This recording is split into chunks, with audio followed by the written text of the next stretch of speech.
ভারত থেকে চুনাপাথর, কয়লা, বালু ও পাথর আমদানি করে সিলেট অঞ্চল থেকে নদী পথেই বেশিরভাগ সময় দেশের বিভিন্ন স্থানে পরিবহন করা হয়। এ বাণিজ্যে নতুন সম্ভাবনা তৈরি করছে সুনামগঞ্জ সদর উপজেলার ডলুরা। একাধিক নদীর সংযোগ থাকায় সহজে এখান থেকে পণ্য আনা নেয়া করা সম্ভব। এ কারণে গত 2 যুগ ধরে এখানে একটি আন্তর্জাতিক চেকপোস্ট করার দাবি জানিয়ে আসছেন স্থানীয়রা।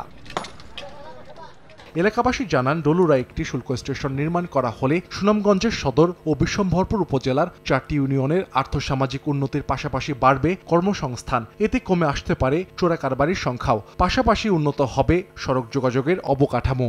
এই হিসাবে যদি শুল্ক স্টেশন আমাদের এখানে হয়, তাহলে খেটে খাওয়া যত মানুষ এখানে কাজকর্ম করার একটা কর্মসংস্থান হবে। যদি এদিকে আমাদের শুল্ক স্টেশন চালু হয়, তাহলে এইভাবে চোরাচালানি বা ওই যে এইভাবে অবৈধভাবে মাল পাচার এগুলো হবে না। সুরমা নদীর সাথে আমরা মালটা পরিবহন করে দেশের বিভিন্ন জায়গায় অল্প খরচে আমরা মালটা দিতে পারবো আর কি।